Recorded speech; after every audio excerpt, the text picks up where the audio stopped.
Bienvenidos al Ministerio de Rey de los Reyes. Y el título de hoy se llama Daniel como atalaya de Dios.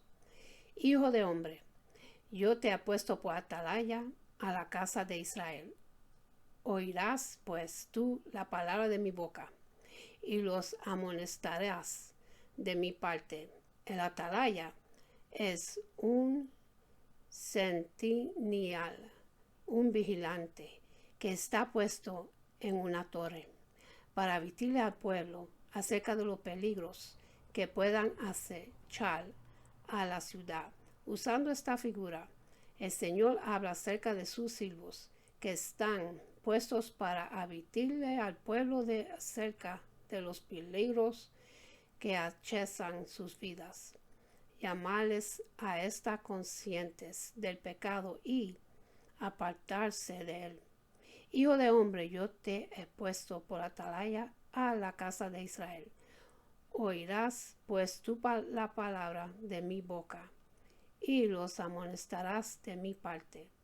Cuando yo dijere al impío, de cierto morirás, y tú no le amonestarás ni le hablarás para que el impío sea apercibido de su mal camino, a fin de que viva. El impío morirá por su maldad, pero su sangre demandré de tu mano. Pero si tú amonestares al impío, y él no se convierte de su impiedad y de su mal camino, él morirá por su maldad, pero tu palabra has liberado tu alma. Ezequiel capítulo 3, versículo 17 hasta el 19. Podremos apreciar la responsabilidad de aquel que está puesto por atalaya ante el pueblo de Dios, el deber de enseñar, instruir, corregir, exhortar, reprender a fin de guiar en la verdad de la palabra de Dios a todo creyente para su edificación. Esto es lo que hacía el apóstol Pablo entre los hermanos que el Señor le había encomendado.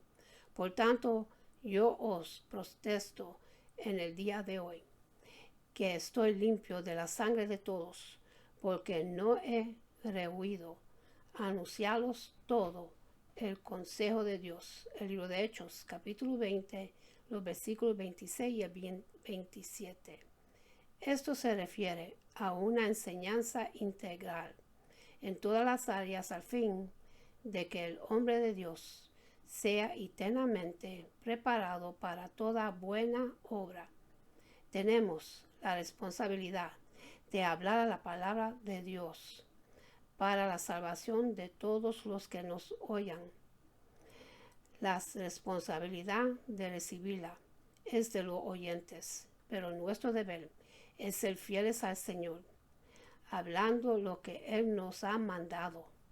Este es un requisito para que, enviado de Dios, redentor de la palabra fiel, tal como ha sido enseñada, para que también puedan exhortar con sana enseñanza y convertirse a los que contradicen. Tito capítulo 1, versículo 9. Se trata de ser un canal de la palabra de Dios. No se trata de enseñar costumbres o mandamientos de hombres, sino de ser fiel a la palabra de Dios, desechando las tradiciones que dan y hacen infructuosos el Evangelio. Muchas veces habla la palabra de Dios, traería enemistad y aborrecimiento a los mensajeros, pero nuestro deber es agradarle a aquel que nos llamó y nos ha dado la comisión de llevar su mensaje. Me he hecho pues vuestro enemigo por deciros la verdad. El libro de Gálatas, capítulo 4, versículo 16. Comprendemos que ser portadores de la verdad tiene precio. Identificarse como mensajero de Dios tiene una gran responsabilidad, ya que tiene que ver con la salvación de los hombres. De la fidelidad de nuestro mensaje puede haber salvación o extravo de los oyentes. Hermanos míos, no os hagáis maestros,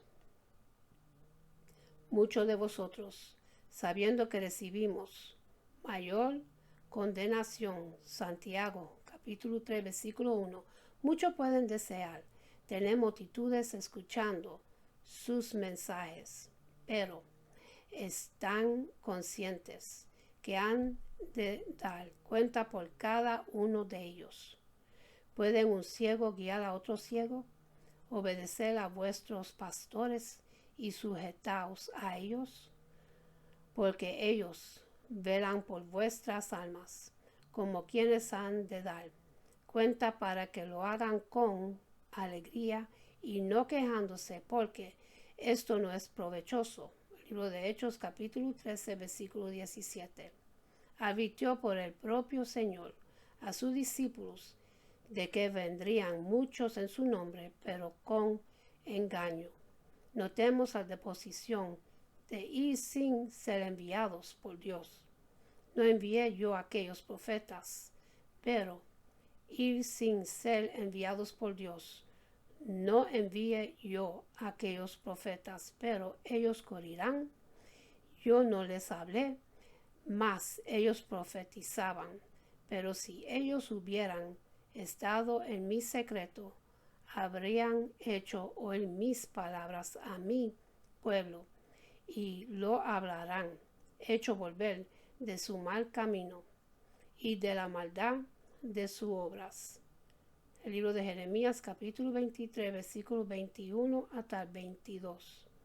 Qué diferente a las características de un verdadero enviado de Dios, como lo fue Pablo, porque nuestra exhortación no prodeció de error ni de impureza, ni fue por engaño, sino que según fuimos aprobados por Dios, para que se nos confese el Evangelio.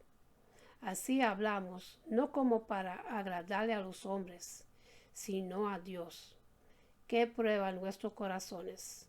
El primero de Tesalonicenses, capítulo 2, versículos 3 y 4. La palabra de Dios es sumamente pura, por lo que el Señor debe limpiar primero a los portadores de ella, para que esa pureza permanezca. Si Dios es el prueba en nuestros corazones, una de las cosas que debemos examinar en cuanto a nuestras motivaciones es por qué queremos ganar almas. ¿Es por su salvación y edificación o son otras las motivaciones? Notemos lo dicho por el Señor Jesús a los diligentes de Israel: recogeréis mal y tierra para ser un proselito, y una vez hecho, le haces 2 veces más hijo del infierno que vosotros. El libro de Mateo, capítulo 23, versículo 15. ¿Qué estamos haciendo con los hermanos que están dentro de la iglesia? ¿De qué sirve traer almas del mundo para que sean mal formadas dentro de la iglesia? Lo más importante para que el Señor añada vidas a la iglesia es que la iglesia está sana, donde realmente se esté conociendo al Señor y haya una obra de santificación y conocimiento de Dios. Todo lo que habían creído estaban juntos y tenían un común todas las cosas, y perseverando unánimes cada día en el templo y partiendo el pan en las casas, comían juntos con alegría y sinceridad, alabando a Dios y teniendo favor con todo el pueblo. Y el Señor añadía cada día a la iglesia a los que habían de ser salvos. Libro de Hechos, capítulo 2, versículo 44 hasta 47. Notaremos que el Señor añade a una iglesia sana con un mismo sentir que persevera en la doctrina de Dios. Hablando de los siervos de Dios, debemos aprender a reconocerlos por sus frutos, como lo dijo el Señor Jesús. Para que hagan buen fruto, es necesario que haya buena simiente. Cuando Cristo se sembró en el corazón y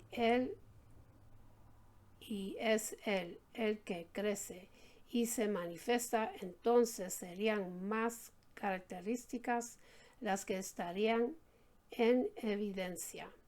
Ante esto debemos saber que los obreros son pocos, es decir, aquellos que han sido capacitados por el Señor para hacer su obra. Al ver las multitudes tuvo compasión de ellas, porque estaban desamparadas y despiertas, como ovejas que no tienen pastor. Entonces dijo sus discípulos a la verdad: la mies es mucha, mas los obreros pocos. Rogad pues al Señor que envíe obreros a su miel.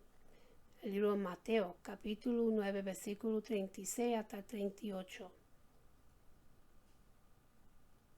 Notaremos que los obreros son pocos, y estos obreros son formados y capacitados por el Señor. Y él mismo constituyó a unos apóstoles, a otros profetas, a otros evangelistas y a otros pastores y maestros. Efesios capítulo 4, versículo 11. Vemos que el Señor nos constituye y lo hace con el propósito de que su iglesia sea edificada. El libro de Daniel, capítulo 9, los versículos 1 hasta el 19. En el año primero de Dario, hijo de Auserio de la nación de los Medos, que vino a ser rey sobre el reino de los calderos.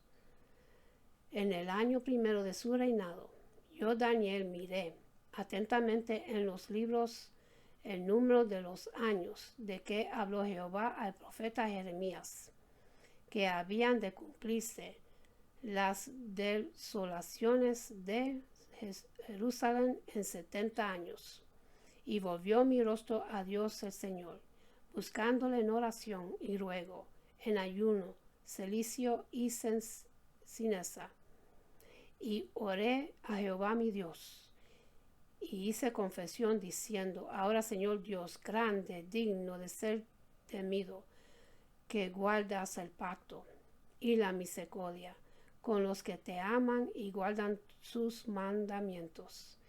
Hemos pecado, hemos cometido iniquidad, hemos hecho impiamente y hemos sido rebeldes, y nos hemos apartado de tus mandamientos y de tus ordenanzas. No hemos obedecido a tus siervos los profetas, quien en tu nombre hablaron a nuestros reyes y a nuestros príncipes, a nuestros padres y a todo el pueblo de la tierra. Tuya es, Señor, la justicia, y nuestra la confusión del rostro, como en el día de hoy lleva todo hombre de Judea, los moradores de Jerusalén, y todo Israel, los de cerca y los de lejos, en todas las tierras a donde los ha echado, a causa de su rebelión con que se rebelaron contra ti, oh Jehová. Nuestra es la confusión del rostro de nuestros reyes, de nuestros príncipes y de nuestros padres, porque contra ti pecamos. De Jehová nuestro Dios es el tener misericordia y el perdonar, aunque contra él nos hemos rebelado y no obedecemos a la voz de Jehová nuestro Dios, para andar en sus leyes que él puso delante de nosotros por medio de sus siervos los profetas. Todo Israel traspasó tu ley, apartándose para no obedecer tu voz, por lo cual ha caído sobre nosotros la maldición y el juramento que está escrito en la ley de Moisés, siervo de Dios, porque contra él pecamos y él ha cumplido la palabra que habló contra nosotros y contra nuestros jefes que nos gobernaron, trayendo sobre nosotros tan grande mal, pues nunca fue hecho debajo del cielo nada semejante a lo que se han hecho contra Jerusalén, conforme está escrito en la ley de Moisés.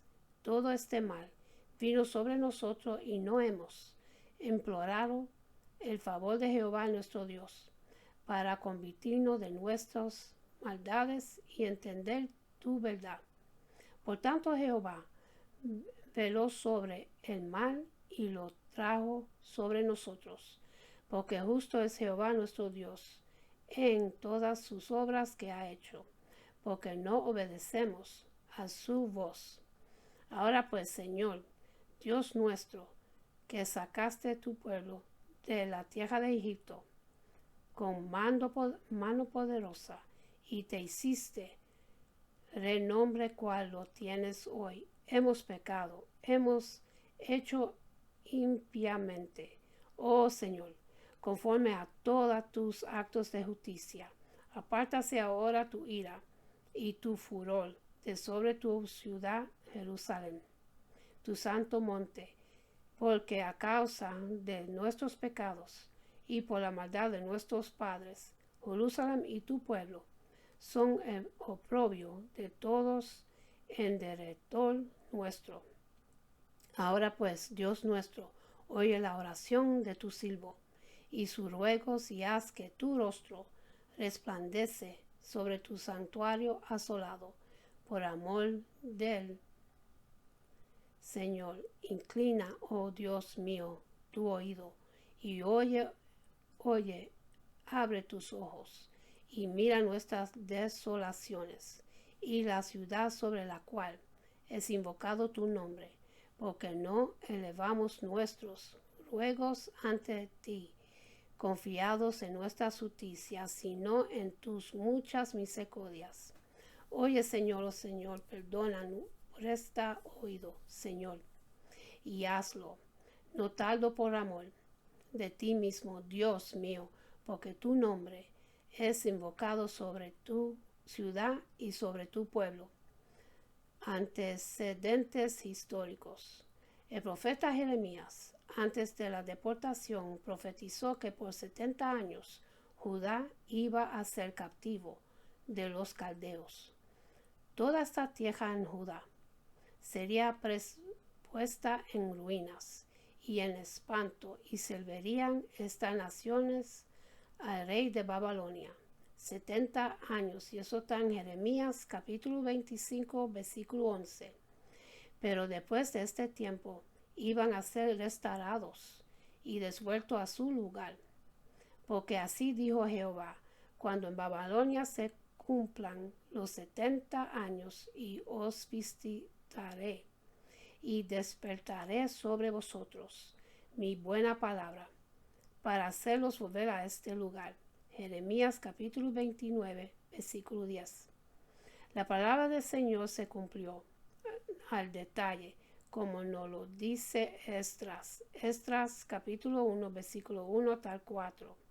En el primer año de Ciro, rey de Persia, para que se cumpliese la palabra de Jehová por boca de Jeremías.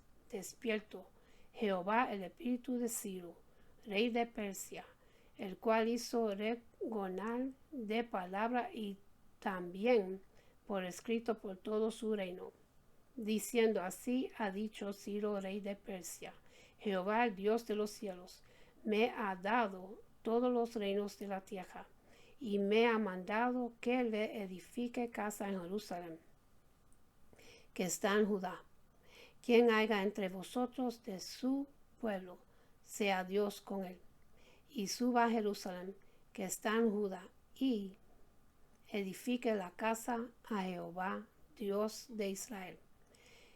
Él es el Dios, la cual está en Jerusalén, y a todo el que haya quedado en cualquier lugar donde more, ayúdenle los hombres de su lugar con plata, oro, bienes y ganados, además de ofrendas voluntarias para la casa de Dios, la cual está en Jerusalén. El rey Ciro de Persia conquistó Babilonia y en su primer año de mandato dio la orden de reconstruir el templo de Jerusalén. Véase también segundo de Crónicas, capítulo 36, los versículos 22 y el 23. El tiempo de la cautividad en Babilonia de Judá había terminado al conquistar los medo-persias, el reino caldeo. Por tanto, la vuelta a Jerusalén era un hecho. El año 538 a.C. Pero algo muy importante ocurrió justo antes de esto. Esto importante que ocurrió fue la intercesión de una atalaya de Dios que se puso de acuerdo con la voluntad de su Dios, Daniel. Daniel fue consciente con su responsabilidad de ser atalaya de Dios, y en ese mismo contexto él recibió de parte del arcángel Gabriel la revelación de las 70 semanas para Israel y Jerusalén. Ver Daniel capítulo 9 versículo 20. Justamente el inicio de estas 70 semanas de años, anunciado por el arcángel, tuvo lugar pocos años más tarde por orden de Artajerjes en el 445 a.C. Sabes pues y entiende que desde la salida de la orden para restaurar y edificar a Jerusalén, Daniel capítulo 9 versículo 25. Daniel oró al Señor en el sentido de que volviera a ocuparse de Jerusalén, no porque fuera su simple deseo de Daniel, sino por dos razones básicas. El primero supo que esa era su voluntad por Jeremías, y el segundo supo entender que si Dios iba a restaurar Jerusalén, era por su sola misericordia. Eso es ser una atalaya de Dios, y cada cristiano es llamado a hacerlo también. Lamentablemente, hoy en día muchos creyentes se dirigen a Dios pidiendo que Dios les conceda esto o aquello, y ni siquiera se paran a pensar si realmente es la voluntad de Dios. Sencillamente están demasiado fracasados en sus deseos y sueños como para buscar a Dios respecto a su voluntad. Otros todavía van más lejos. Estos se atreven a conquistar sus sueños y a través de la llamada visualización y confesión positiva, etcétera, pretendido hacer lo que supuestamente solo Dios debería hacer en sus vanos y majos esfuerzos. Todo es parte de este desaforado proceso de apostasía generalizada en el que estamos y que tan terriblemente está azotando por todas partes. Segundo de Timoteo capítulo 2 versículo 3. Muchos están fracasados en su propio deseo, anhelo, sueño de esto o aquello, que piden y piden a Dios, pero no buscan a Dios para saber si en verdad debería pedir eso. Ese deseo llega a ser un ídolo en sus vidas. No obstante, en la persona de Daniel y en su proceder, veremos que la Biblia nos da ejemplo. Daniel, atalaya de Dios, conocedor de la voluntad de Dios, y en el año primero de Daniel, hijo de Aserio, de la nación de los medos, que vino a ser rey sobre el reino de los caldeos. En el año primero de su reinado, yo, Daniel, miré atentamente en los libros del número de los años de que habló Jehová al profeta Jeremías que habían de cumplirse las desolaciones de Jerusalén en 60 años. El libro de Daniel, capítulo 9, los versículos 1 y el 2. Daniel, atallado del Señor, estaba pidiéndole de la voluntad de Dios, expresada a través de sus profetas. En este caso de Jeremías, sabía por la palabra profética que Dios, después de un tiempo concreto, iba a libertar a su pueblo de la esclavitud de los caldeos. Consecuentemente lo hizo. Daniel fue a orar a Dios y volvió mi rostro a Dios el Señor, buscándole en oración y luego en ayuno, cilicio y ceniza. Daniel capítulo 9 versículo 3. La oración verdadera es en respuesta a la palabra de Dios. La importancia de poner de acuerdo con el Señor. Cuando entendemos que Dios va a hacer algo, es precioso orar, pidiéndole de acuerdo con Él. La oración debería acompañar a la voluntad del Señor. La oración de Daniel dado el sentido de lo que ocurrió, que el pueblo de Dios estaba deportado a tierra extraña, a causa de sus pecados y iniquidades. Fue hecha en ese mismo contexto. Daniel se humilló delante de Dios en nombre de su pueblo. Aquí podemos entrever algunas características comunes entre el tiempo de Daniel y nuestro tiempo en relación a la iglesia. Veamos pues, Daniel como atalaya de Dios se dirigió a Dios en humillación y volvió mi rostro a Dios el Señor, buscándole en oración y ruego, en ayuno, cilicio y ceniza. Daniel capítulo 9 versículo 3. Daniel se dirigió al Señor en oración y ruego y mostrando y reconociendo su debilidad humana y su dolor. La oración verdadera se caracteriza por el fervor piadoso, la abnegación, la humillación ante Dios, la honestidad y integridad, la verdad, la búsqueda de la exaltación de Dios por encima de nuestros deseos y incluso necesidades.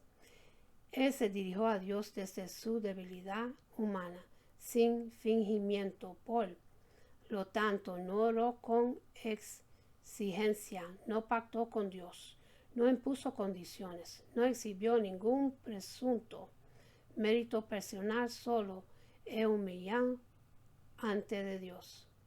La oración depende por completo del carácter de Dios. Daniel capítulo 9, los versículos 9, 4 y 9. Y oré a Jehová mi Dios y hice confesión diciendo: ahora, Señor, Dios grande, digno de ser temido, que guardas el pacto y la misericordia con los que te aman, guardan tus mandamientos. De Jehová nuestro Dios es el tener misericordia y el perdonar, aunque contra él no hemos rebelado. La oración del justo reconoce los atributos de Dios y su carácter conforme a su esencia, que es el amor. Nótese también que esa misericordia es con lo que le aman y conscientemente hacen su voluntad. En el versículo 18, inclina, oh Dios mío, tu oído y oye. Abre tus ojos y mira nuestras desolaciones y la ciudad sobre la cual es invocado su nombre, porque no elevamos nuestros ruegos ante ti confiados en nuestras justicias, sino en tus muchas misericordias. Daniel, al orar solo, se basó en la verdad de Dios, que es inmovible, en su misericordia. La oración reconoce y confesa el pecado propio y del pueblo de Dios. Daniel capítulo 9 versículo 15.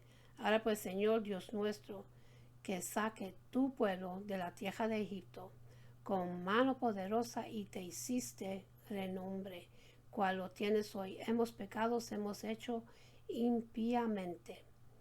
No se inventa los pecados si no los hay, pero si los ha habido, lo reconoce, lo confesa y pide perdón por ellos. En este caso, como cristianos, por los méritos de Jesús. El primero de Juan, capítulo 1, versículo 9. Si confesamos nuestros pecados, Él es fiel y justo para perdonar nuestros pecados y limpiarnos de toda maldad. Resumiendo estos últimos puntos, la oración verdadera es en respuesta a la palabra de Dios en el versículo 2. El primero se caracteriza por el fervor piadoso y la abnegación en versículo 3. Se identifica sin egoísmo con el pueblo de Dios, el versículo 5. Es fortalecida y respaldada por la confesión, el versículo 5 y versículo 15. Depende por completo del carácter de Dios. Versículo 4, 7, 9 y 15. Tiene como meta última la gloria de Dios. Versículo 16 hasta el 19. Y con esto termino, mis hermanos, los que quieren recibir a Jesucristo como Rey y Salvador en su corazón para que su nombre esté escrito en el libro de la vida. Repiten conmigo la oración de salvación y dice así: Padre Celestial, en el nombre de Jesús, yo me arrepiento de todos mis pecados y abro mi corazón para que Jesús venga dentro de mí. Jesús, tú eres mi Señor y Salvador. Creo que muriste por mis pecados y se levantó de los muertos. Lléname con tu Espíritu Santo. Gracias, Padre, por salvarme. En el nombre de Jesús. Amén. Y en cerrar voy a hacer una oración que es bendición para el pueblo de Dios, para cada uno de ustedes, mis hermanos, que Jehová, Padre Celestial, se lo entregó a Aarón y a Moisés para su pueblo.